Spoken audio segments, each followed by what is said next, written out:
toi, mon âme. Bonjour à toutes les femmes. Voilà, je profite de cette journée des femmes pour faire une petite vidéo pour encourager une femme encore, pour dire que rien n'est perdu, tu as encore de l'espoir, tu as encore des choses à accomplir avec Dieu, tu as encore des choses à accomplir dans la société. Que Dieu te bénisse abondamment. Voilà, j'ai fait des recherches au niveau d'Internet par rapport à l'origine de cette fête. Donc, je vais tout simplement lire pour te cadrer un peu pourquoi aujourd'hui on célèbre la journée de la femme. Lisons. Voilà, donc déjà dans la mythologie grecque, on célébrait déjà la fête des mères. Donc on célébrait la fête de Zeus, la fête de Rhea et la fête de Cybèle au printemps, comme pendant cette période-là. Et c'était une fête d'origine païenne. On célébrait cela pour la fertilité. Vient aux États-Unis une femme qu'on nommait Julia Ward. Elle initia en 1870 la proclamation de la journée de la mère, invitant les mamans du monde entier à s'unir afin d'obtenir la paix. Retenez bien, afin d'obtenir la paix. Vient encore une autre femme en 1864-1948 qui est considérée comme responsable de la version internationale que toi et moi aujourd'hui nous fêtons. Ce qui a attiré mon attention, vous avez constaté, c'est Julia qui a réuni toutes les femmes pour obtenir la paix. Ça suppose que et tout autour d'elle, elle avait constaté que la femme n'était pas en paix. C'est pour cela, moi aussi, aujourd'hui, je viens, au travers de cette fête, encourager une femme qui traverse des moments difficiles, qui ne vit pas dans la paix dans sa maison, qui se pose la question, est-ce que moi aussi, je suis aimée de Dieu? Est-ce que moi aussi, j'ai quelque chose à apporter dans la société? Est-ce que moi aussi, j'ai quelque chose à apporter dans l'église de Dieu? Est-ce que moi aussi, j'ai quelque chose à apporter dans mon foyer? J'aimerais te dire que oui, c'est possible. Parce qu'il y a d'autres femmes aussi dans la Bible que Dieu a utilisé. Pourquoi pas toi? La parole de Dieu déclare que Dieu ne fait exception de personne. Il ne fait de favoritisme à personne. Il n'est pas le Dieu des Américaines seulement. Il n'est pas le Dieu des Européennes. Il n'est pas seulement le Dieu des Noirs ou de quoi. Il est le Dieu de tout le monde. Celui qui le cherche, il se laisse trouver par lui. Si aujourd'hui, ma sœur, tu cherches Dieu, il se laissera trouver par toi. C'est pour cela que je vais lire quelques exemples dans la parole pour t'encourager, pour te dire que toi aussi, Dieu peut t'utiliser. Ne te limite pas. Ne laisse pas le monde te mettre dans un bocal. Ne laisse pas le monde te mettre dans une boîte t'enfermer pour te dire que toi, tu es fait pour rester dans la cuisine. Toi, tu es fait pour faire des enfants. Toi, tu es fait seulement pour satisfaire ton homme. Tu es fait seulement pour aider ta famille. Non. Tu as eu une mission. Quand Dieu a eu la pensée pour te créer, il a mis en toi une mission. Il t'a envoyé sur la terre pour accomplir quelque chose. Alors ne passe pas à côté des préjugés. Ne passe pas à côté de ce que les gens peuvent raconter de toi. Voici l'histoire de Marie-Madeleine dans la Bible. Nous allons lire cela dans Marc 16, le verset 9. Lisons la parole de Dieu ensemble. Jésus étant ressuscité le matin du premier jour de la semaine, apparut d'abord à Marie de Magdala, de laquelle il avait chassé 7 démons. Elle alla emporter la nouvelle à ceux qui avaient été avec lui et qui s'affligeaient et pleuraient. Quand ils entendirent qu'il vivait et qu'elle avait vu, ils ne crurent point. Là, on te parle de Marie de Magdala ou Marie-Madeleine. Magdala, c'est le nom de sa ville, mais elle, son prénom, c'est Marie-Madeleine. On parle de cette femme que Jésus a chassée combien? 7 démons. Elle n'est pas restée les bras croisés après sa délivrance. Elle n'a pas dit, bon c'est bon, Jésus m'a délivré, je vais rester dans ma maison, je vais m'occuper de telle ou telle chose. Et la Bible ne nous précise pas si elle était mariée ou pas. Mais cette femme-là, après sa délivrance, elle a suivi Jésus, elle a pris l'engagement de suivre Jésus. Elle est devenue une passionnée de Dieu, elle est devenue une passionnée de son maître. À tel point que pendant que les hommes, les disciples pleuraient, pendant que les hommes étaient en train de s'affliger, et ce n'est pas moi qui le dis, c'est la parole de Dieu, on vient de le lire au verset 10, on dit qu'ils s'affligeaient et pleuraient. Les Superman, les trois que souvent quand Jésus partait pour délivrer les gens, Jésus était toujours accompagné de Pierre, de Jean et de Jacques. Ceux-là, ils étaient là en train de pleurer. Et cette femme-là, Dieu va lui recommander d'aller dire aux disciples qu'il était ressuscité. Mais ils n'ont pas cru. Pourquoi ils n'ont pas cru? Parce que c'était une femme. Parce qu'à leur époque, la femme ne pouvait pas être porteuse d'une bonne nouvelle. Elle était faite pour rester dans la cuisine. Elle était faite pour fermer sa bouche. Elle n'avait pas un message à nous apporter. Si c'était Pierre qui était revenu avec ce message, on devait acclamer, on devait dire oui, le Seigneur est ressuscité. Mais comme c'était une femme, ils n'ont pas cru à Marie de Magdala. Mais Marie de Magdala, elle n'était pas dessus. Elle n'a pas fermé sa bouche. Elle leur a dit le message que le Seigneur avait mis dans sa bouche. Toi aussi aujourd'hui, tu peux apporter dans ta famille, tu peux apporter dans ta société, tu peux apporter dans ton lieu de travail un message que l'Éternel t'apporte. Ne laisse pas les hommes te dire que tu ne peux rien. Ne laisse pas les circonstances de la vie t'empêcher de faire la volonté de Dieu. Peut-être tu es une ministre quelque part dans un gouvernement. Peut-être tu es une femme d'affaires. Peut-être tu es une prédicatrice, une prophétesse. Mais on te dit non, tu n'as pas le droit, tu ne peux pas parce que tu es une femme. Et toi aussi, tu écoutes ce que les gens te racontent et tu es là en train de te poser des questions. Lève-toi, ma soeur. Lève-toi parce que c'est le moment. C'est le moment où Dieu va visiter les femmes d'une manière exceptionnelle. Je le ressens dans mon esprit parce que les hommes, ils ont tellement tâtonné. Et quand ils rentrent avec les désirs qui ne sont pas bien, avec les motivations qui sont impures. Et Dieu cherche une femme aujourd'hui. Je ne dis pas que Dieu a exclu les hommes, mais aujourd'hui Dieu cherche une femme. Il veut se révéler au travers des femmes. Parce qu'il voit le cœur des femmes. Le cœur qui est là, le cœur de maman qui porte, qui supporte, qui élève et qui protège. Dieu va visiter les femmes. C'est la saison des femmes. Ne te pose plus de questions à savoir est-ce que je suis capable ou pas. Tu es capable parce que tu as l'Esprit de Dieu en toi. Et même celle qui n'a pas l'Esprit de Dieu en toi, accepte le Seigneur Jésus comme ton Seigneur et ton Sauveur personnel. Il mettra son esprit en toi et cet esprit te donnera la force d'accomplir la mission à laquelle tu as été appelé sur la terre. Voici une autre femme encore dans la Bible, Jaël, dans Juge 4, le verset 21. Je n'ai pas vraiment envie de lire, vous allez le lire à la maison parce qu'on n'a pas le temps.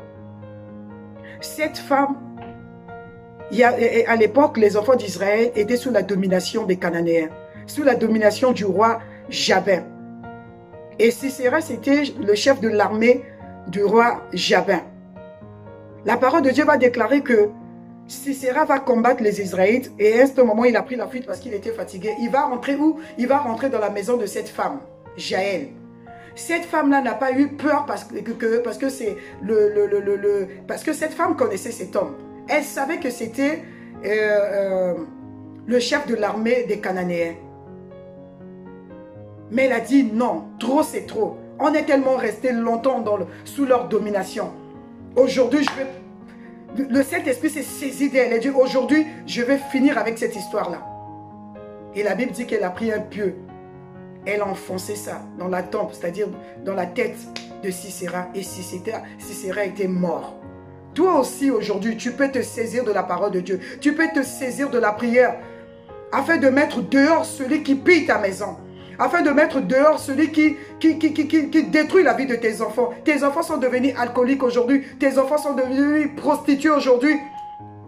Et tu es là dans la distraction. Tu es là dans les pleurs. Tu es là dans les lamentations. Tu es là en train d'aller chercher des prophètes par-ci, par-là. Or, Dieu t'a investi de son autorité. Dieu t'a donné le pouvoir de prier. Prie, ma soeur. Quitte dans la distraction. Reviens au pied de la croix. Et commence à prendre possession de ce qui est à toi. Dieu t'a placé dans cette famille. Dieu t'a placé dans cette société. Dieu t'a placé dans cette ville parce qu'il sait que toi, tu es capable d'apporter quelque chose. Jaël n'a pas eu peur de Sisera. Elle a tué cet homme. L'armée, aujourd'hui, on l'appellerait un général. Elle a tué ce général. Toi aussi, tu peux tuer les généraux de ta vie. Les généraux qui pillent ta vie, qui pillent ta paix.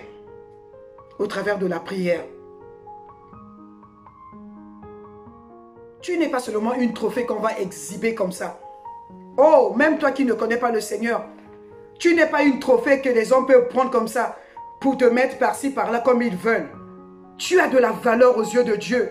Dieu ne t'a pas créé pour être une prostituée. Dieu ne t'a pas créé pour être une seconde épouse ou quoi que ce soit. Dieu t'a créé pour révéler sa gloire. Dieu t'a créé pour apporter quelque chose à cette nation. Tu as de la valeur aux yeux de Dieu. Aujourd'hui, nous regardons sur Internet, il y a des coachs. Oui, c'est bien. Mais la coach ou bien le coach, il va te dire, il va te montrer des stratégies. Mais ces stratégies sont le Saint-Esprit, tu vas retomber dans les mêmes choses. Ces stratégies qu'on te donne, fais ceci, fais cela. Sans le Saint-Esprit, tu vas retomber dans les mêmes choses. Cherche Dieu afin que Dieu t'accorde le Saint-Esprit. Et c'est le Saint-Esprit en toi qui te donnera la force de vaincre les choses que toi tu n'arrives pas, de sortir dans la malédiction, de sortir dans la condamnation. C'est le Saint-Esprit qui crie en nous ce vouloir, c'est le Saint-Esprit qui crie en nous ce faire. Ce n'est pas seulement des principes. Si ce n'était que des principes, le monde allait marcher comme ça. On ne devait plus avoir ces viols, on ne devait pas avoir ces assassinats. Aujourd'hui, on parle des États-Unis et pourtant c'est un pays de droit. Parce que l'être humain ne peut rien sans le Saint-Esprit. C'est le Saint-Esprit qui donne, qui crée en toi l'amour pour pouvoir aimer l'autre. Cherche Dieu, ma soeur. Pour finir, nous allons parler de cette femme que j'aime bien. La femme de Proverbe 31. Je suis obligé de lire ce dernier, Proverbe 31. Je suis désolée, mes soeurs, mais je vais t'encourager. Je ne vais pas lire tout le chapitre. On parle de Proverbe 31, à partir du verset 10. Mais nous allons lire le verset 11. Le cœur de son mari a confiance en elle. On ne parle pas de je ne parle pas ce soir seulement de celles qui sont mariées. Je parle de la femme en général. Et Dieu est représenté comme notre époux. Le cœur de Dieu a confiance en toi parce qu'il sait que tu vas accomplir sa mission. Il sait que tu vas faire des choses que lui, il avait préparées pour toi. Alléluia. Elle se lève lorsqu'il est encore nuit. Cette femme, elle n'a pas peur de l'hiver pour prier. Elle n'a pas peur du froid pour prier. Même quand elle est malade, elle se lève, elle prie. Parce qu'elle sait que c'est au travers de la prière, au travers de la communion qu'elle a avec Dieu, que Dieu va libérer sa maison. Dieu va libérer sa famille. Au verset 18, elle dit, sa lampe ne s'éteint point pendant la nuit. Pendant la nuit de tes problèmes. Pendant que les circonstances de la vie t'accablent. Pendant que toi, tu n'arrives pas à voir des choses comme tu veux. La lampe ne s'éteint point. La prière ne s'éteint pas dans sa maison. Le jeûne ne s'éteint pas dans sa maison. La louange ne s'éteint pas dans sa maison. Elle veille sur ces choses parce qu'elle sait que c'est au travers de ces choses que Dieu lui accorde la victoire. Au verset 25, on dit, elle est revêtue de force et de gloire. Alléluia. Elle est revêtue de force et de gloire. Ça veut dire qu'elle est remplie du Saint-Esprit. Parce que c'est le Saint-Esprit qui te donne la force. C'est le Saint-Esprit qui te donne la gloire. Cette femme est remplie de Saint-Esprit. C'est l'amie du Saint-Esprit. Elle aime l'intimité avec Dieu. Elle aime la présence de Dieu. Elle aime méditer la parole de Dieu. Elle n'est pas distraite. C'est pour ça que je dis, sors de la distraction, ma soeur. Sors de téléphone pendant 4 heures, 5 heures. Des films qui ne t'apportent rien. Cherche Dieu au travers de la prière. Pendant que tes enfants sont en train de se détruire avec la drogue, avec beaucoup de choses, toi, tu peux te lever dans la prière. Et tu résous ce problème avec Dieu. C'est pour cela que je suis venu pour te dire, ma soeur, il y a encore de l'espoir pour toi. Si et seulement si tu reviens au pied de la croix, si et seulement si tu reviens dans l'intimité avec Dieu, il y a encore de l'espoir pour toi. Pour finir, on dit, elle se rit de l'avenir. Alléluia. Parce qu'elle sait que ses lendemains sont entre les mains de Dieu. Elle se rit de l'avenir. Quand elle dort, ce n'est pas quelqu'un qui est rempli de jalousie, de l'esprit de compétition, qui vit sa vie au travers de la vie des autres. Quand elle voit les autres épanouis, elle est là aigrie. Non. Elle sait que mon tour arrivera. Je ne peux que recevoir ce que Dieu m'a donné. Comme la parole de Dieu déclare, un homme ne peut recevoir que ce qui a été donné du ciel. Ce que je reçois, c'est ce que Dieu avait prévu pour moi. Même si aujourd'hui tu as des buildings, même si tu as des maisons, même si tu as quoi que ce soit, ça c'est ce que Dieu avait prévu pour toi. Moi, je me contente de ce que Dieu a donné pour moi. Alléluia. C'est cette femme-là que Dieu cherche. C'est au travers de cela que je te souhaite bonne fête, ma soeur. C'est possible que tu relèves ta tête et c'est possible que tu recommences tout avec le Seigneur. Je vais prier pour toi. Je vais prier pour que le Saint-Esprit de Dieu te visite. Je vais prier pour que Dieu te donne l'onction possible de rentrer dans la présence de Dieu. Ferme les yeux, ma soeur, et prions ensemble. Seigneur Dieu de gloire, j'aimerais te dire encore merci pour cette exhortation. Seigneur, je prie pour ma sœur qui écoute ce message et qui essaie et qui n'arrive jamais. Même, elle a fait le programme pour lire la parole, mais à chaque fois, elle n'arrive pas. Pendant qu'elle prend sa Bible, elle n'a pas la concentration. Seigneur, je prie afin que toi, tu l'attires dans ta présence au nom de Jésus-Christ de Nazareth. Que tout esprit de distraction, que tout esprit qui l'empêche de rentrer pleinement dans sa présence, lâche prise de sa vie et ses pensées au nom de Jésus-Christ de Nazareth. J'invoque maintenant le Saint-Esprit. Saint-Esprit de Dieu, sois le bienvenu dans le cœur de ma sœur. Remplis son cœur de ta présence. Qu'elle soit inondée de toi. Que son âme et son esprit soient attirés par toi. Que ses désirs soient attirés par toi. S'il te plaît, Saint-Esprit, viens et fais ton entrée dans le cœur de ma sœur. Merci, ô Saint-Esprit, parce que tu es fidèle. Tu as dit, celui qui te cherche, tu te laisses trouver par lui. Voici ma sœur te cherche maintenant. Laisse-toi trouver par elle, s'il te plaît. Merci, ô Dieu de gloire, pour ta présence dans nos vies. Merci de nous avoir accordé ce temps pour pouvoir de prier ensemble. Nous bénissons ta sainte présence. Au nom de Jésus que nous avons prié. Amen. Bonne fête à toutes les mamans. Que le Dieu de la Bible vous bénisse abondamment. On est ensemble.